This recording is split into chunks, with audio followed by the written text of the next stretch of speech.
No, good practice. What we did, interesting, really started slow today. And kind of expected, he always did. You get into like a rhythm in training camp and gave him a morning. We went to church this morning, had kind of half the day off to kind of rest. And a lot of times when that happens, I think everybody realizes, the coaches, the players, everybody, that, hey, I was a little bit tired. I'm out of that just go nonstop. So started slow, but I really liked how practice finished today. Some pretty good intensity out there. I guess one group stepped up. The line's getting better, the offensive line, which is what you want to see. I'd say I'm nowhere close to figuring out who the 5 guys we want to put on the field to start with. But some of those younger guys, you're starting to see them improve consistently, which is what we need because, we don't just need a starting 5, which we don't have set yet, but you also need at least 8. That showed pretty quickly last year when boom, 2 starters go down in successive games. And so you got to have guys that are ready to play. But I think they're starting to be more comfortable, starting to be more consistent. And as a group of guys like, Justin Malone, Damian Robinson and Sidaway and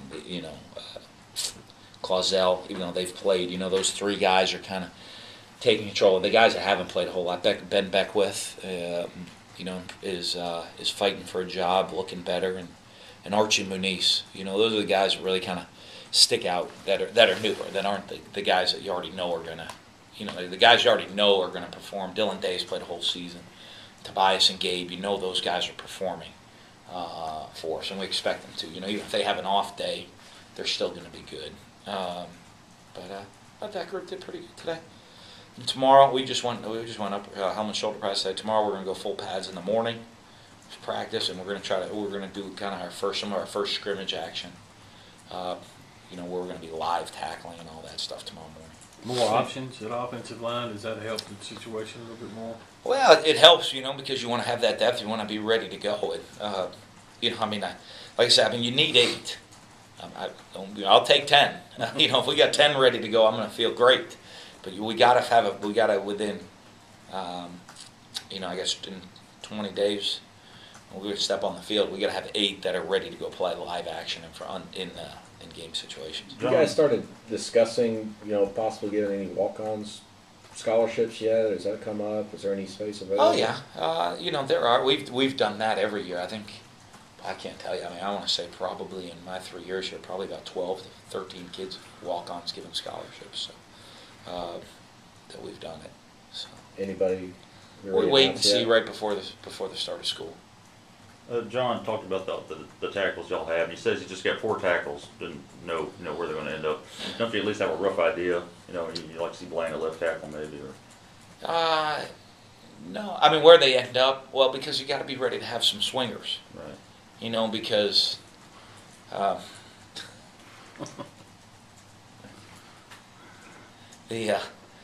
Guys that can go because if your best tackle is your left tackle, and then second or third or right tackle, and fourth is your left tackle, and the one left tackle goes out, and you have a better player sitting on the bench than what's going on the field. So you got to be able to have those guys move around. So I think in his mind, he's getting those guys ready to play, and figure out who the best guys are. I wouldn't be surprised early in the season. If we were playing today, we would be playing more than 2 tackles in a game. We'd be giving guys opportunities to get in there and see in live situations in the stadium who really stands out. How much does it, you see it every year with the junior college, you got players you bring in, but especially on the line.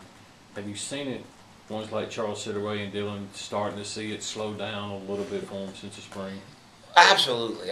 The most critical thing for those guys is graduating early. If they don't have a spring, it's a struggle. Because, Charles, it was a struggle all spring, but now he's been through it. He understands when we're teaching things, what's going on. You got to think in the spring, his first day out on the practice field, he's trying to figure out the pace we're going at. When we started installing an offense for him, it's like day one of Chinese class.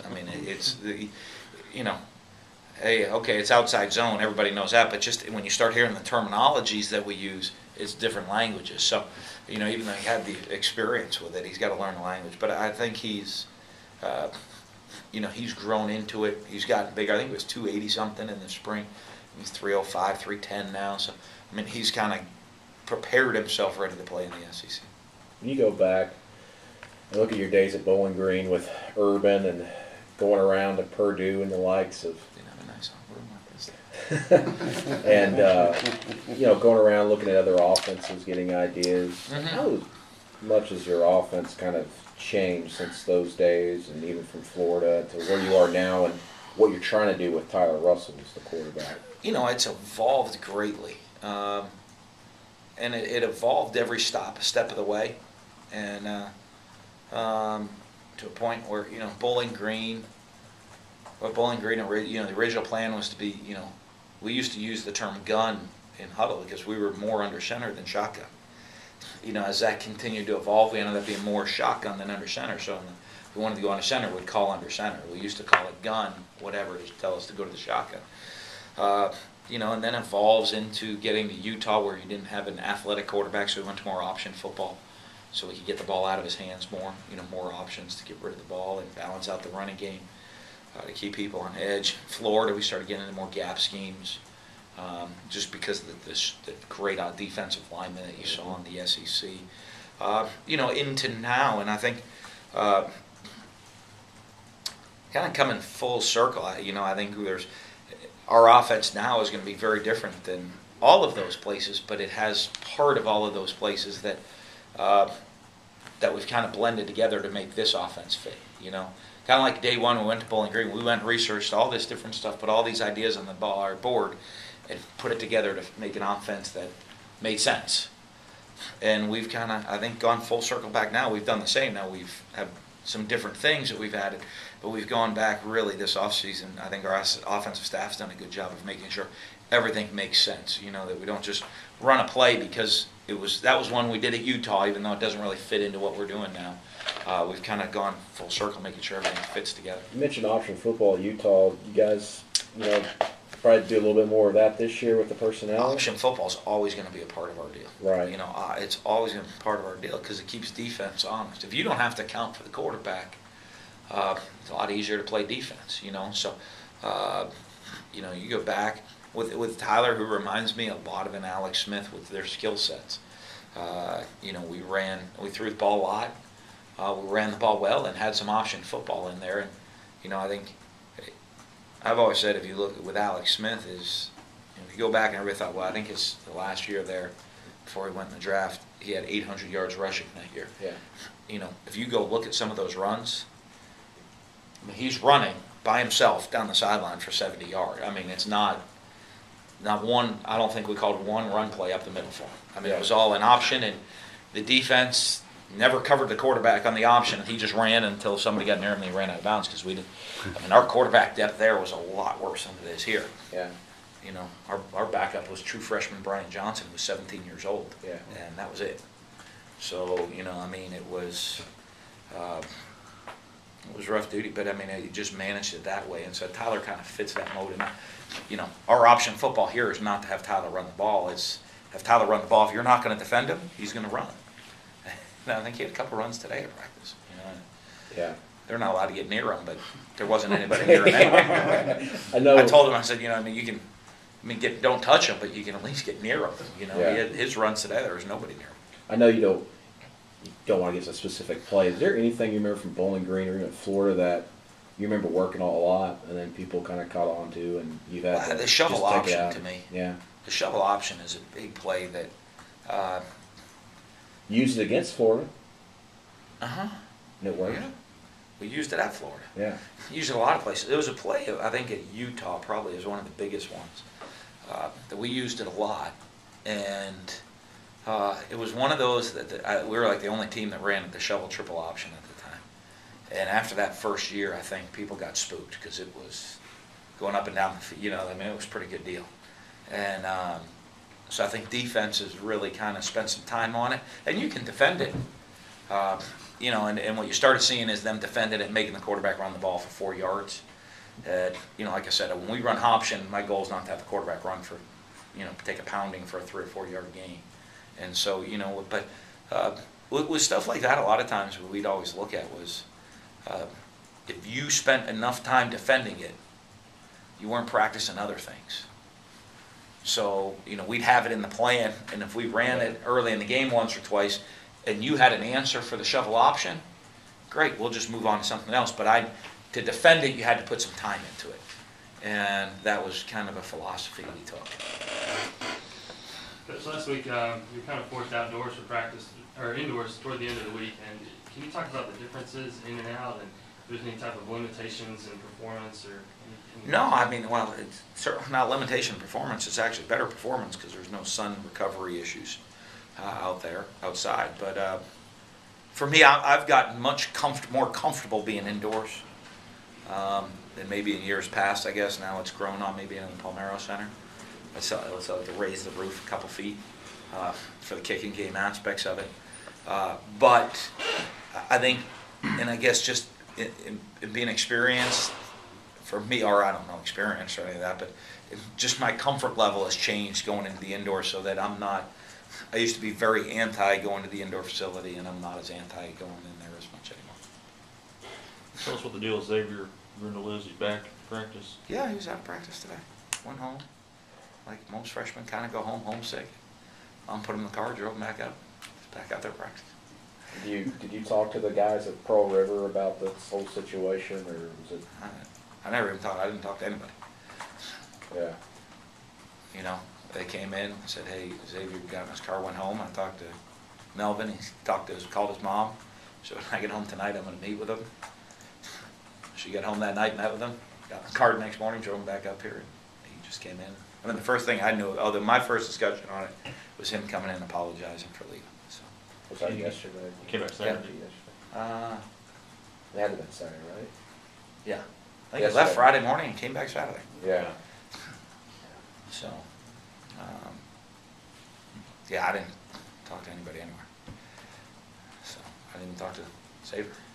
Oh, you got back. They just, I mean, it's with guys like that at homesickness. You know what I mean? Those are big family. That you need this family support. Obviously, he got some great family support at home to help him get going in the right direction with things. I mean, we're obviously going to guide kids, but that's kind of something with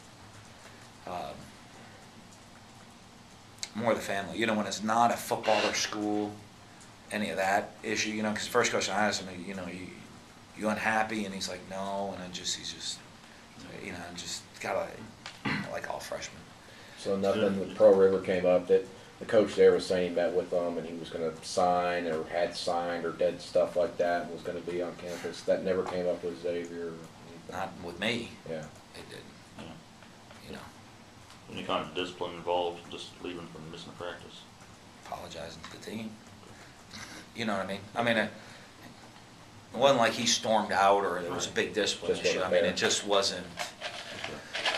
I'm a young guy. I mean, all these freshmen. I mean, I say it with all of them. I mean, we're always on constant high alert to watch, see who the midnight runner is. The next midnight runner. Is he still working with? So there'll probably be another midnight runner or two before it's all said and done. Is he still working punts and kick return and all? Or guys started narrowing that down yet? I mean, we have a lot of the freshmen we do. I mean, when we get. Has that been narrowed down at all yet, or you guys got into that part? I mean, I have a good idea. I have a good idea like punt returns, Banks and Bumpus. Yeah. Probably be returning some punts, and Perkins and Jamion Lewis probably returning some kicks. But the freshmen are going to have some opportunity. We give a lot of guys opportunities, but I mean, all our return specialists are also back from last year, so I expect those guys to do a lot of it. Real quick, did any coaches come here in the spring to look at your offense or anything like that? Because I know we're always asking you about going places. Did anybody come here? Yeah, they did. Do you remember who? I don't remember. Any BCS conference teams? Yeah. Or I think. do you remember any colored jackets? Yeah, I didn't meet with any. They didn't come down. Did they see him walking through the? No, I didn't check my media relations techniques. So. I remember some. I don't know. I mean, there's always that goes on every year, but I mean, it wasn't. I think more idea sharing. Ellen, like one staff came and said, "Can we install your offense and learn how to do your whole offense?" Which happens sometimes, I guess. But What do you say to people who do that?